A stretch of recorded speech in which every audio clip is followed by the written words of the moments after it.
우편함을 열었을 때 두툼한 봉투 하나가 눈에 들어왔습니다. 하얀 봉투 위에는 굵은 글씨로 이렇게 적혀 있었지요. LH 한국토지주택공사. 처음엔 대수롭지 않게 생각했습니다. 늘 받던 공과금 고지서쯤으로 여겼거든요. 하지만 봉투를 뜯고 안에 있던 서류를 펼쳐보는 순간 제 손은 덜덜 떨리기 시작했습니다. 도시개발 사업 보상금 산정 통지서, 토지 보상금 152억 원, 건물 보상금 28억 원, 총 보상금 무려 180억 원. 순간 눈앞이 아득해졌습니다. 이게 정말 현실일까요? 하나, 둘, 셋, 도대체 0이 몇 개인 거야? 숫자를 세어보다가 어지럼증이 밀려왔습니다. 제 나이 65. 평생 남대문 근처의 작은 한옥에서 살아왔습니다. 흙먼지가 풀풀 날리던 골목길, 새 아이를 키워내며 버텨온 세월이었지요. 그 집이 이제는 프리미엄 재개발 구역에 포함되었다는 이유 하나로 저는 한순간에 천문학적인 액수의 주인이 되어버린 것입니다. 그런데 이상했습니다. 기쁨보다는 두려움이 먼저 찾아왔거든요. 며칠 전 이웃 김씨 할머니가 하소연하던 모습이 떠올랐습니다. 요즘은 말이야, 돈이 많으면 자식이 더 무서워져. 부모 목숨도 재산 앞에선 가벼운 거야. 그 말이 귓가에 맴도는 순간 제 새아들의 얼굴이 스쳐 지나갔습니다. 첫째 민수, 대기업 임원으로 번듯하게 사는 녀석. 둘째 창수, 분식집을 운영하며 하루하루 장사에 쫓기는 아이. 그리고 막내 경수, 한때 성실했지만 지금은 실직 상태로 방황 중인 아들. 요즘 뉴스에서 심심찮게 보던 이야기들이 뇌리를 스쳤습니다. 수십억 원의 상속을 두고 부모와 자식이 원수가 되었다는 끔찍한 기사들. 부모를 요양원에 버려둔 채 재산 다툼만 벌이는 형제들의 이야기. 180억 원. 과연 이 돈 앞에서도 변하지 않을 자식이 몇이나 될까요? 그날 밤 저는 한숨조차 제대로 쉬지 못했습니다.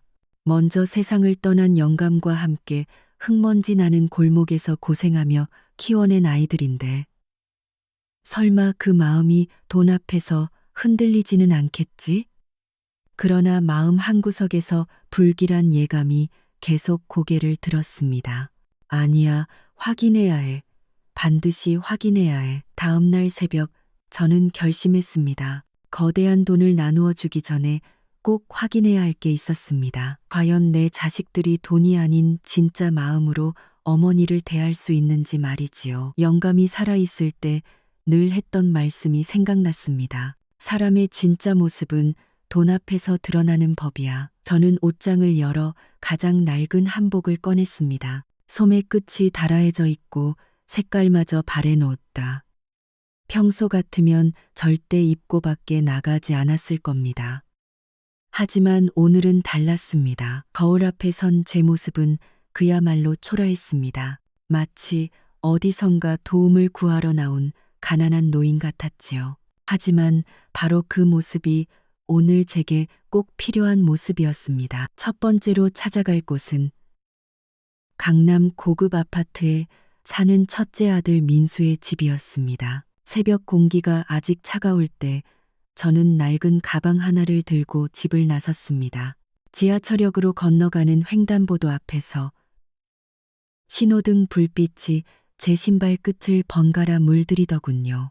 오늘 하루면 알 수 있겠지. 제 스스로에게 그렇게 말하며 지하철 계단을 천천히 내려갔습니다. 강남역에서 내려 지상으로 올라오자 하늘을 찌를 듯 솟은 유리 건물이 눈을 시리게 했습니다. 바람이 불 때마다 반짝거리는 외벽이 마치 다른 세상 문을 열어젖힌 듯 했지요. 민수가 사는 아파트 단지는 그 중에서도 가장 눈에 띄는 곳이었습니다. 정문 앞 경비실에서 방문증을 발급받는데 경비 아저씨가 제 차림새를 위아래로 한번 훑었습니다. 어디, 누구 집에 오셨어요? 아, 25층, 민수네 집에요. 제가 어머니예요. 말끝이 작아진 건 제 탓입니다. 낡은 한복과 해진 가방끈이 스스로도 초라하게 느껴졌거든요. 엘리베이터 거울 속 제 모습은 낯설었습니다. 얇은 주름, 바랜 옷감, 구부정한 어깨. 괜찮아. 오늘은 연기라도 해야지. 멈추는 소리와 함께 문이 열렸고 길게 뻗은 복도를 지나 초인종을 눌렀습니다. 딩동. 한참 동안 인기척이 없다가 문이 조금 열리더니 문틈 사이로 민수의 눈이 보였습니다. 어머니? 갑자기 웬일이세요? 문이 활짝 열리자 고급스러운 향이 먼저 코끝에 닿았습니다. 넓은 거실엔 큰 창이 펼쳐져 있고 붓으로 그려놓은 것 같은 도시 풍경이 발치에 깔려 있었습니다. 소파 옆 테이블에는 깔끔하게 정리된 서류 더미, 반짝이는 손목시계, 그리고 켜진 태블릿에서 끝도 없이 움직이는 주가 차트. 들어오세요. 근데 제가 좀 바빠서요. 장 마감 전에 정리할 게 있어서. 말투는 공손했지만 눈길은 태블릿에서 떨어지지 않았습니다. 예전 같으면 물부터 데우고 과일을 꺼냈을 텐데.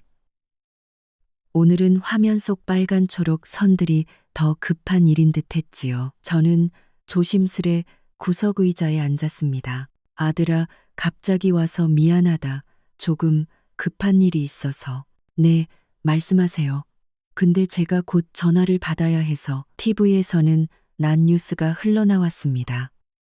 금리, 부동산, 환율, 그리고 상속 분쟁이라는 자막이 스쳐 지나가자 저는 한순간 숨을 고르게 됐습니다. 오늘 이 집에 온 이유를 잊지 않기 위해서요. 어머니가 몸이 좀 안 좋다 하셔서 큰 병원에 가봤더니 수술을 해야 한다더구나.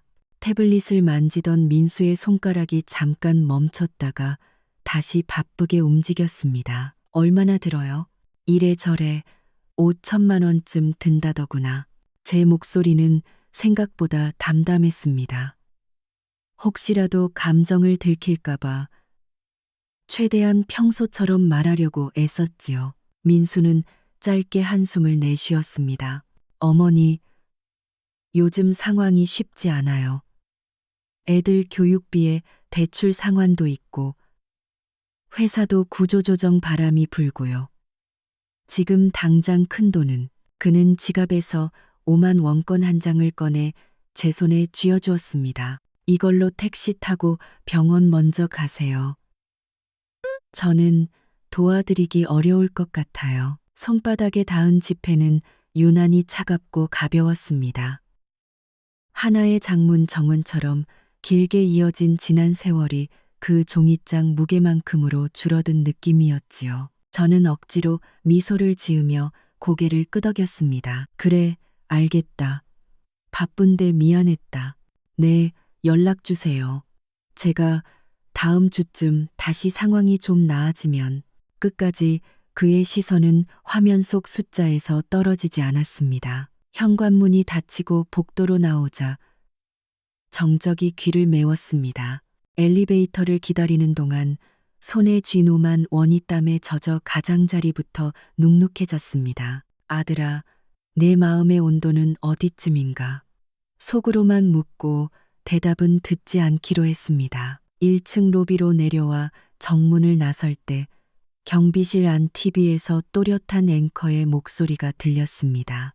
최근 고액보상 상속을 둘러싼 가족 간 갈등이 사회 문제로 떠오르고 있습니다. 저는 고개를 숙이고 걸음을 옮겼습니다. 햇살은 환했지만 그림자는 길게 늘어졌지요. 지하철역까지 걸어가며 마음속으로 숫자를 되뇌었습니다. 5천만 원 제가 내민 건 사정이었고 아들이 내민 건 거절이었습니다. 그 사이를 메운 것은 5만 원 한 장. 그래도 아직 둘째가 있어. 창수는 사람 사정 잘 아니까 다를 거야. 저는 손에 쥔 지폐를 가방 안쪽으로 밀어 넣었습니다. 종이 한 장이 아니라 마음을 접어넣는 기분으로요. 플랫폼에 들어서자 바람이 터널 끝에서 밀려와 치마자락을 살짝 흔들었습니다. 기차가 들어오며 내뿜는 긴 숨소리 속에서 저는 다음 목적지를 떠올렸습니다. 영등포. 둘째 아들 창수가 있는 곳, 그리고 마음속으로 아주 조용히 그러나 분명하게 다짐했습니다. 오늘 이 시험이 끝나면 누구의 손을 잡아야 할지, 누구에게서 손을 떼야 할지 나는 분명히 알게 될 것이다. 지하철을 몇 번 갈아탄 끝에 영등포역에 도착했습니다. 역 앞 시장 골목을 지나며 튀김 기름 냄새, 어묵 국물 향이 뒤섞여 코끝을 자극했습니다. 그 냄새 속에서 저는 둘째 아들 창수를 떠올렸습니다. 어릴 적부터 손재주가 좋아 뭐든 뚝딱 만들어내던 아이, 결국 분식집을 여러 가족을 부양하려 애쓰는 모습이 늘 안쓰러웠지요. 그래, 창수는 다를 거야. 장사를 하면서 사람 마음을 누구보다 잘 아니까 어머니를 외면하지는 않겠지. 스스로 다독이며 좁은 골목 끝 간판 하나를 찾았습니다. 창순이 떡볶이, 빨간 네온 불빛이 희미하게 깜박이고 있었지요. 가게 안에는 손님이 거의 없었습니다. 늦은 오후 시간이라 한산했지요. 기름이 튀는 소리와 후라이팬 긁는 소리가 유난히 크게 들렸습니다. 문을 열고 들어서자 앞치마에 기름 얼룩이 가득한 창수가 놀란 눈으로 저를 바라봤습니다. 어머니, 여기까지 어떻게? 아, 그냥 내 얼굴이 보고 싶어서 왔다. 말끝이 흐려진 건 사실을 숨겨야 하는 제 마음 때문이었습니다. 창수는 잠시 웃는 듯 했지만 이내 무거운 표정으로 저를 작은 테이블에 앉혔습니다. 요즘 장사가 영 안 돼요. 코로나 이후로 손님이 반토막이고 재료비는 계속 오르고 월세도 이제 한 달 밀려 있는데 그는 깊은 한숨을 내쉬며 손가락으로 지저분해진 계산기를 몇 번 두드렸습니다. 저는 그의 말이 끝나자마자 조심스럽게 본론을 꺼냈습니다. 아들아, 사실 어머니가 몸이 안 좋아서 큰 병원에 갔는데 수술을 받아야 한다더구나. 창수의 눈빛이 순간 멈추더니 곧 굳어졌습니다. 수술이요? 얼마나 들어요? 이래저래 5천만 원 정도 든다는데 혹시 조금만 도와줄 수 있겠니? 제 말이 끝나기가 무섭게 창수는 손에 들던 젓가락을 탁 내려놓았습니다. 어머니, 지금 가게 월세도 못 내서 쫓겨나게 생겼는데 그 큰 돈이 어디서 나와요? 그의 목소리가 높아졌고 표정에는 짜증이 서려 있었습니다. 형한테 가보세요. 형은 대기업 임원이지 않습니까? 저는 진짜 하루 벌어 하루 먹고 살기도 힘들어요. 그는 손사래를 치며 주방으로 들어가 버렸습니다. 기름 튀는 소리만 가게 안을 채우고 좁은 공간은 더 답답하게 느껴졌습니다. 저는 홀로 앉아 한참을 기다렸습니다. 혹시 다시 나와서 무슨 말이라도 해주지 않을까 미련을 버리지 못한 채. 그러나 창수는 끝내 모습을 드러내지 않았습니다. 주방 문틈 사이로 잠시 그의 그림자가 보였지만 눈을 마주치자마자 슬그머니 몸을 숨겼습니다. 빈손으로 가게를 나서는 발걸음이 무겁게 느껴졌습니다. 첫째는 겨우 5만 원 한 장, 둘째는 아예 외면이라니. 마치 제가 아무 의미 없는 존재가 되어버린 듯 했습니다. 골목길을 나서는 순간 뜨거운 튀김 냄새가 제 뒤를 따라붙었습니다. 그 냄새가 괜히 더 쓰라리게 느껴졌습니다. 눈가가 붉어졌지만 저는 고개를 바짝 들었습니다. 그래도 아직 막내가 있어 경수는 다를 거야. 어릴 적부터 가장 순하고 착했던 아이니까 그 아이만은 다를 거야. 그 희망 하나를 부여잡고 저는 버스 정류장으로 향했습니다. 버스 도착 안내판에 반짝이는 글씨가 보였습니다. 구로구행, 이제 제 마지막 희망, 막내 경수에게로 향할 차례였습니다. 버스 창가에 앉아 좁은 골목길들을 스쳐보며 저는 마음속으로 계속 되뇌었습니다. 경수만은 다를 거야. 어린 시절 내 곁을 떠나지 않고 심부름도 척척 해주던 아이, 늘 손발이 빠르고 마음까지 따뜻했던 아이. 그 아이만은 다르겠지. 구로구의 작은 원룸촌에 도착했을 때는 이미 해가 기울고 있었습니다. 좁은 골목길마다 낡은 간판이 삐걱거렸고 세탁소 앞에는 마르지 못한 빨래가 바람에 흔들리고 있었습니다. 이곳은 첫째의 고급 아파트, 둘째의 분식집과는 전혀 다른 풍경이었지요. 경수가 사는 빌라는 2층짜리 허름한 건물이었습니다. 저는 낡은 현관문 앞에서 초인종을 눌렀습니다. 한참 동안 대답이 없더니 안에서 발걸음 소리가 가까워졌습니다. 어머니, 갑자기 웬일이세요? 문을 열고 나온 경수의 얼굴은 수척했고 눈은 충혈되어 있었습니다. 술 냄새가 살짝 풍겼고 헝클어진 머리가 그의 힘든 현실을 보여주고 있었습니다. 아, 들어오세요.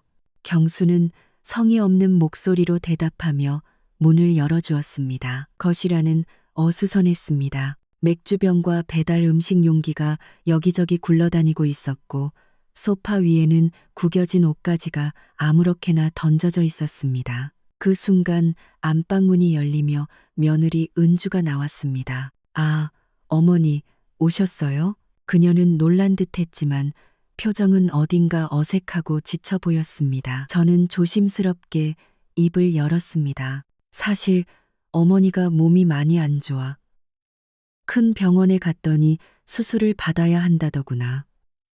이래저래 5천만 원쯤 든다는데 혹시 조금만 도와줄 수 있겠니? 경수는 제 말을 듣자마자 소파에 털썩 주저앉았습니다. 두 손으로 머리를 감싸주며 깊은 한숨을 내쉬더니 짜증 섞인 목소리로 말했습니다. 어머니, 지금 저희 형편 아시잖아요. 회사에서도 구조조정 당해서 다음 달이면 실직자 신세인데 당장 월세도 못 내서 이사 나가야 할 판이에요. 옆에서 은주도 덧붙였습니다. 저희도 정말 막막해요. 보증금까지 다 까먹게 생겨서 매일 밤잠을 설치고 있어요. 죄송해요, 어머니. 그 말에 가슴이 철렁 내려앉았습니다.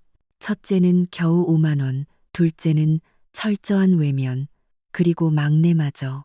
설마 이 아이마저 나를 거부하는 건가? 눈물이 차올라 시야가 흐려졌습니다. 그래, 알았다. 미안하다. 내가 괜한 부탁을 했구나. 저는 조용히 자리에서 일어나 현관으로 향했습니다. 그 순간 뒤에서 경수의 목소리가 떨리며 들려왔습니다. 어머니, 잠깐만요.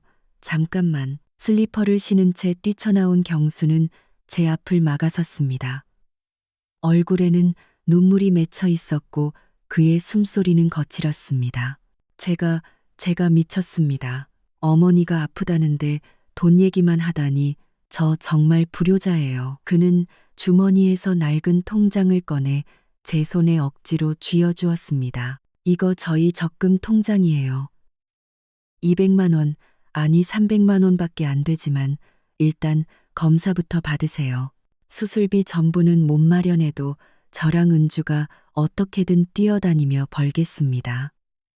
제발, 제발 목숨만은 지켜야죠. 뒤늦게 달려나온 은주도 눈물을 훔치며 제 손을 꼭 잡았습니다. 어머니, 저희가 못난 며느리 사위지만 이번만큼은 목숨 걸고 모실게요.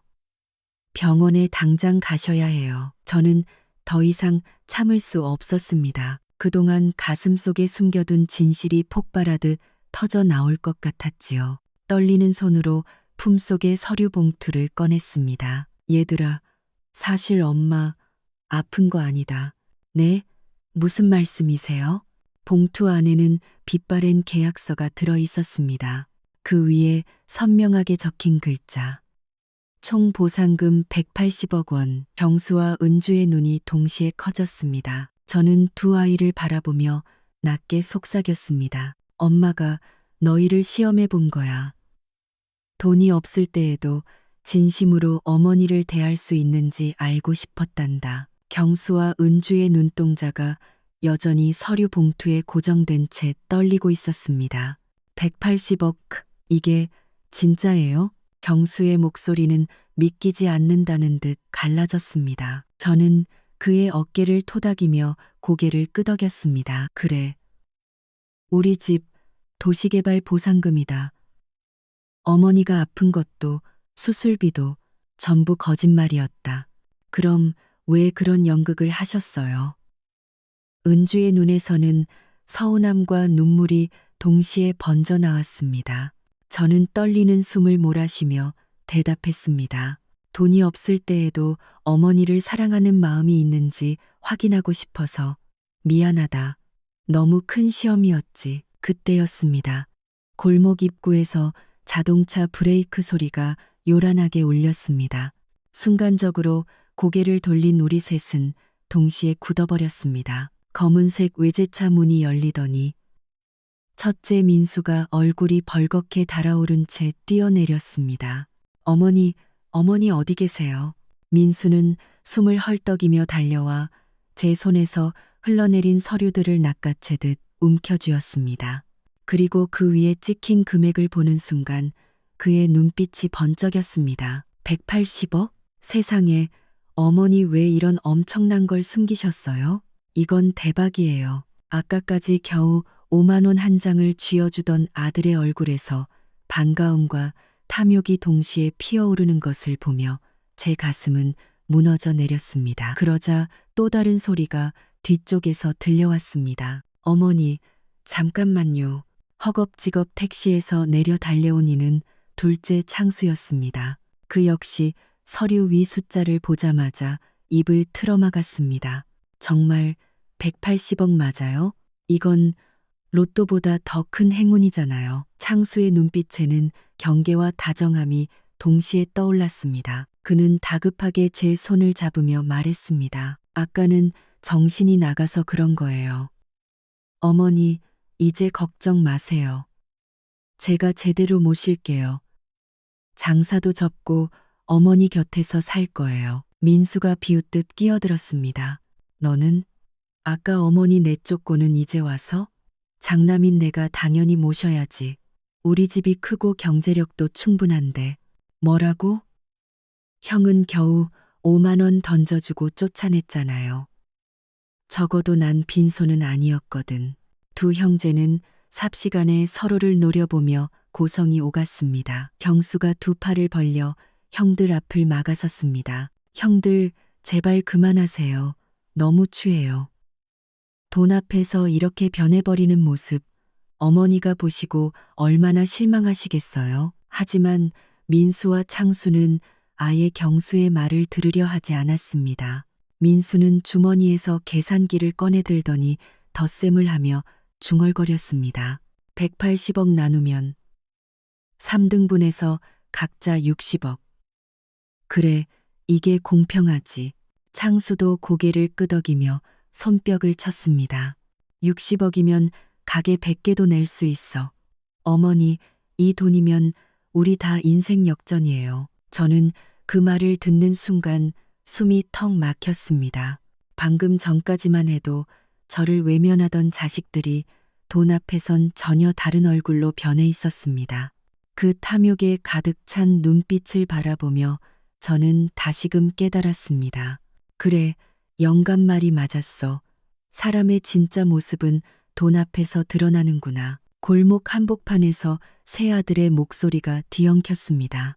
민수는 계산기를 흔들며 공평하게 나누자를 외쳤고, 창수는 손바닥에 침을 묻혀 가게 꿈을 늘어놓으며 설득하려 했습니다.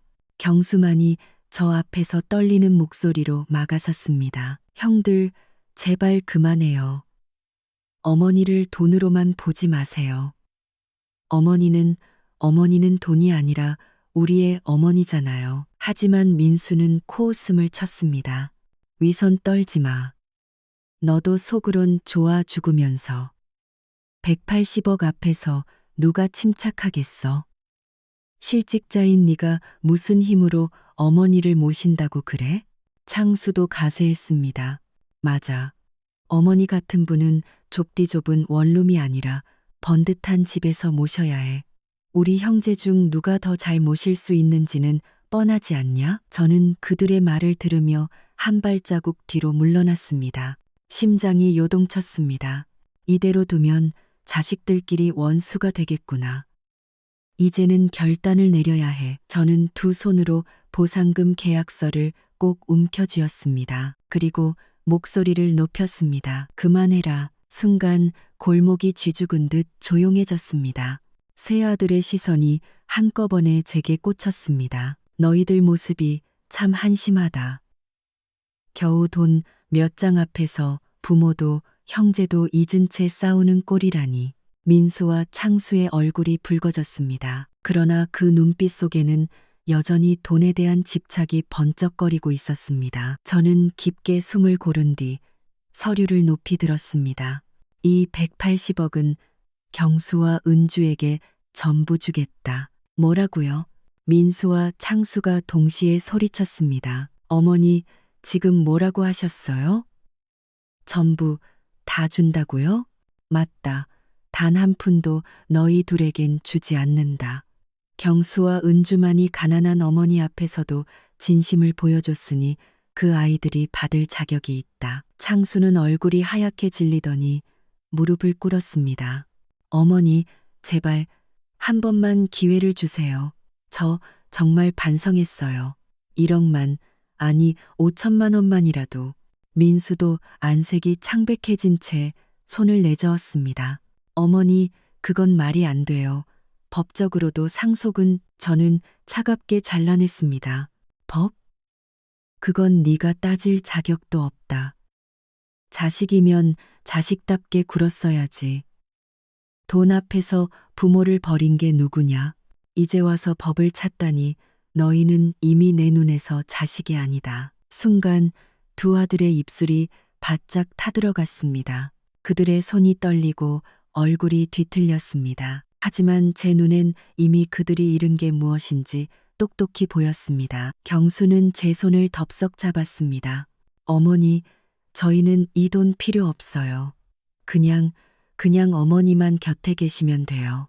옆에서 은주도 눈물을 닦으며 고개를 끄덕였습니다. 맞아요.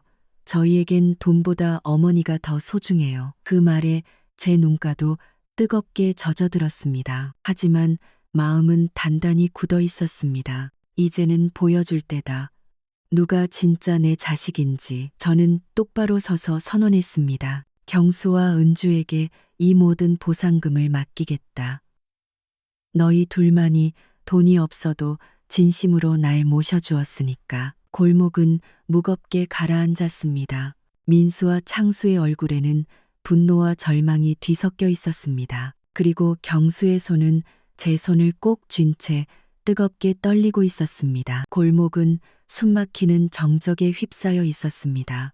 제 입술에서 나온 180억은 경수와 은주에게 모두 준다라는 말이 공기 중에 오래 머무는 듯 했습니다. 민수는 얼굴이 새빨개져 소리쳤습니다.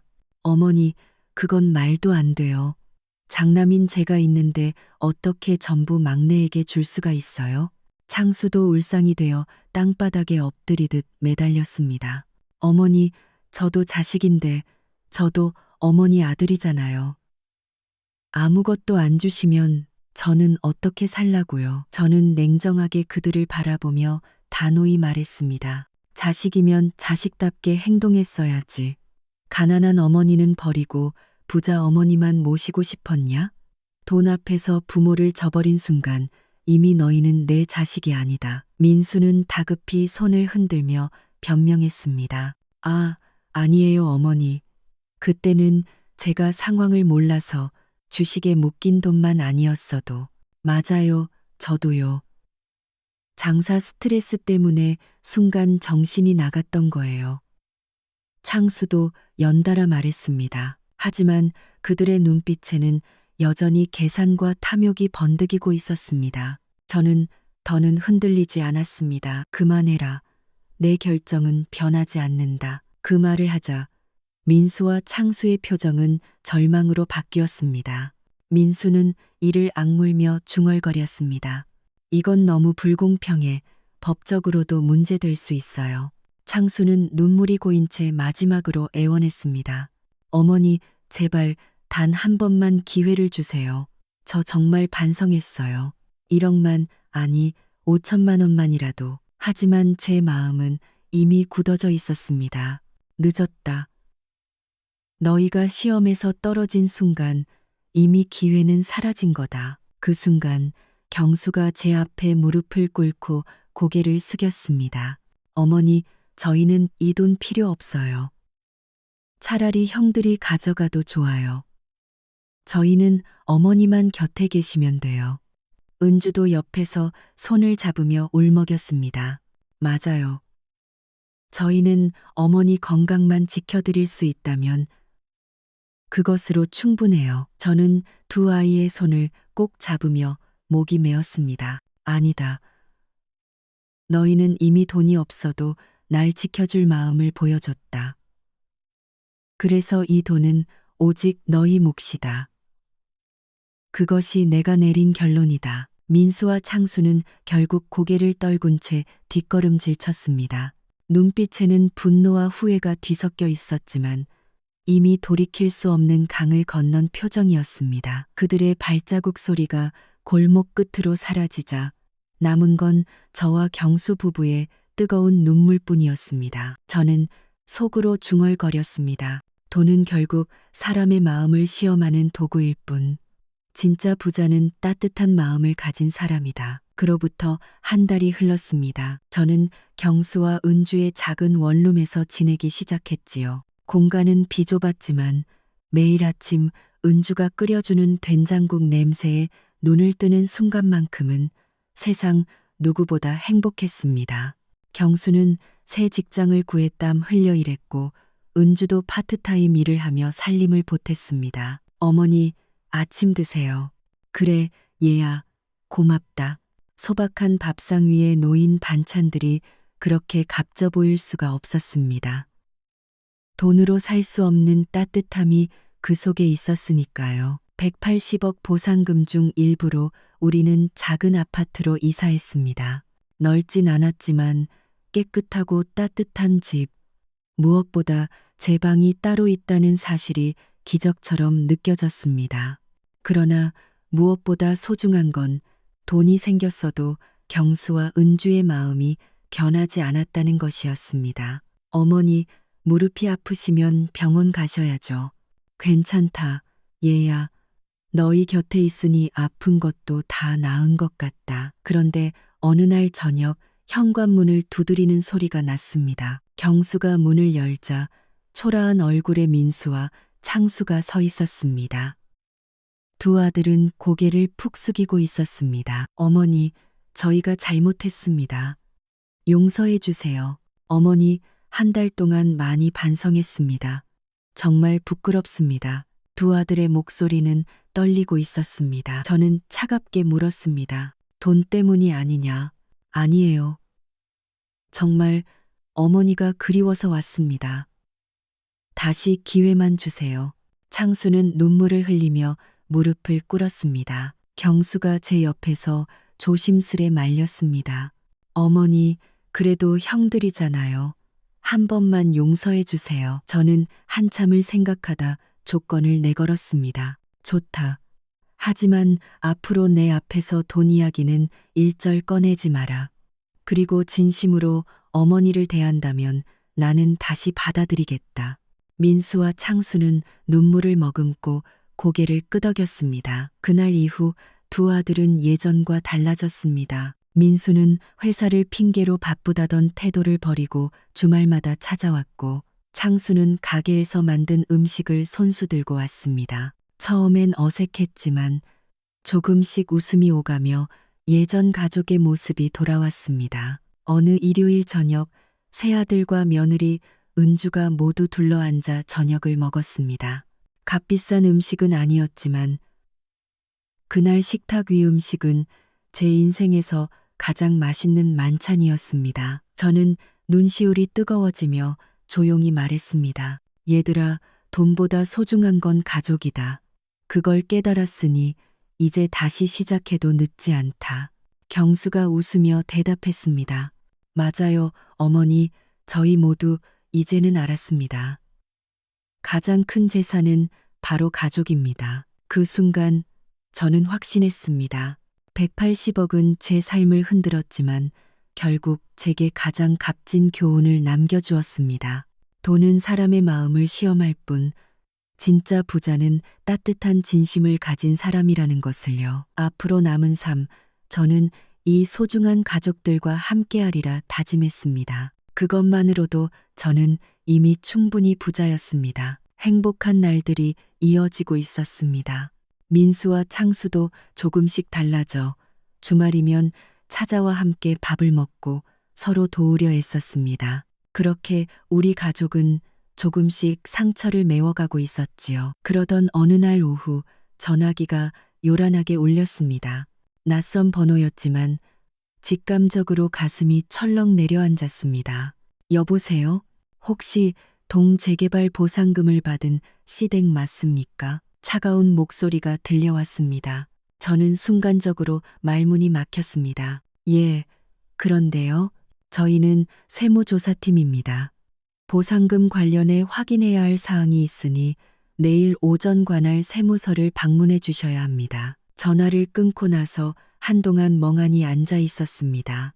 행복이 오래가지는 않는구나, 또 다른 시련이 닥쳐오는구나 하는 예감이 스쳤습니다. 경수가 퇴근해 돌아와 제 얼굴을 보더니 바로 눈치를 챘습니다.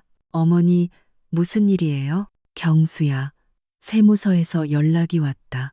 이 돈 때문에 또 다른 문제가 시작될지도 모르겠다. 경수는 제 손을 꼭 잡으며 말했습니다. 괜찮아요. 어머니 혼자가 아니잖아요. 이번엔 저와 은주가 곁에 있어요. 은주도 옆에서 고개를 끄덕였습니다. 어머니, 우리가 함께라면 어떤 문제라도 헤쳐나갈 수 있어요. 돈이 아니라 마음으로 지켜낼 거예요. 저는 그 말을 들으며 뜨거운 눈물이 고였습니다.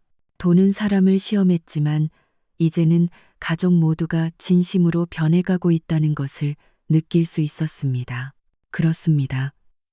앞으로 어떤 시련이 닥치더라도 이제는 혼자가 아니라 함께였으니까요. 다음 날 아침 경수와 은주가 제 곁을 지키며 함께 세무서로 향했습니다. 대기실의 차가운 의자에 앉아 있으니 왠지 죄인이 된 듯한 기분이 들었습니다. 잠시 후 조사관이 서류철을 들고 들어왔습니다. 도시개발 보상금 180억 원 맞습니까? 예, 맞습니다. 제 목소리는 떨렸습니다. 조사관은 날카로운 눈빛으로 저를 바라보며 말했습니다. 금액이 큰 만큼 사용 계획과 자금 이동 내역을 상세히 제출하셔야 합니다. 최근 가족 간 분쟁 사례도 많아 특히 관리 주체가 누구인지가 중요합니다. 그 순간 제 심장이 철렁 내려앉았습니다. 만약 민수나 창수가 이 자리에 있었다면 또다시 다툼이 시작됐겠지. 하지만 옆에 앉아있던 경수가 자리에서 일어나 또렷한 목소리로 말했습니다. 제가 어머니의 법적 대리인으로 함께하겠습니다. 저희는 보상금을 어머니 생활 안정과 치료 그리고 가족의 미래를 위해 투명하게 사용할 겁니다.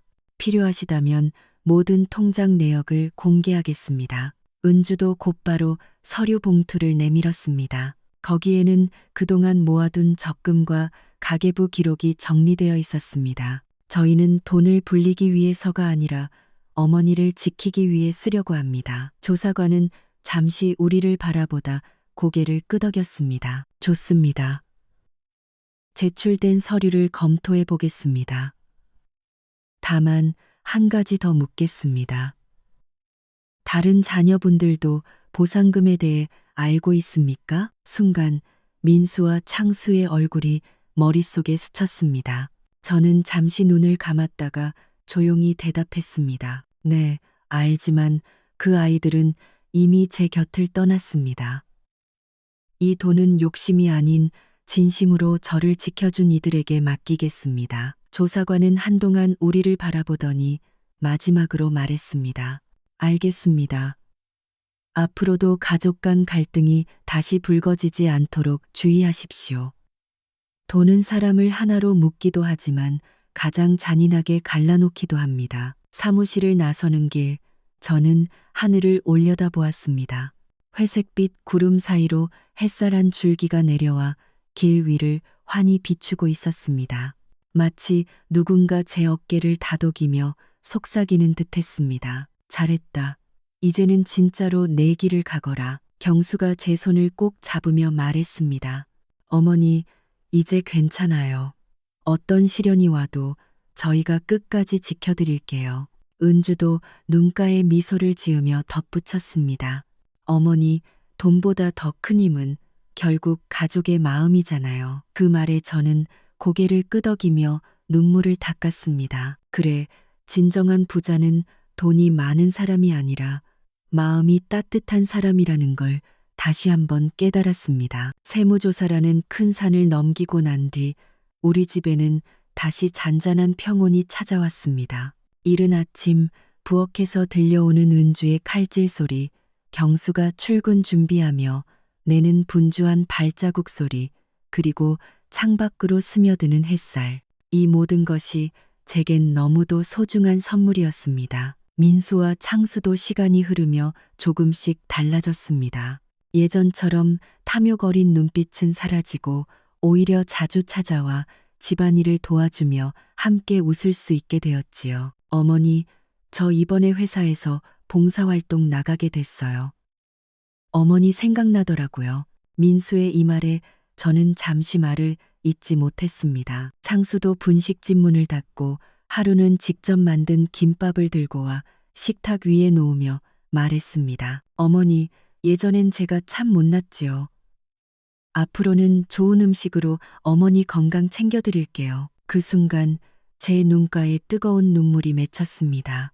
180억이 가져다 준 건 단순한 부대프가 아니라 가족의 진짜 얼굴을 비춰주는 거울이었음을 깨달았습니다. 저녁 식탁에 온 가족이 둘러앉아 있을 때 저는 조용히 입을 열었습니다. 얘들아, 엄마가 평생 살아오면서 가장 큰 깨달음을 얻었다. 돈은 사람의 마음을 시험하는 도구일 뿐이더구나. 하지만 결국 남는 건 돈이 아니라 진심이더라. 아이들은 고개를 끄덕였고 은주가 제 손을 꼭 잡으며 말했습니다. 어머니, 저희 모두 이제 알았어요. 가장 큰 재산은 바로 가족이에요. 창밖으로 저녁 노을이 번져나갔습니다. 붉게 물든 하늘 아래 우리는 오랜만에 한마음이 되어 웃으며 밥을 먹었습니다. 그때 저는 마음 깊은 곳에서 속삭였습니다. 그래, 이제 남은 생은 이 아이들과 함께 평온히 보내면 된다. 더 이상 바랄 게 없다. 이것이야말로 황혼의 진짜 행복이다.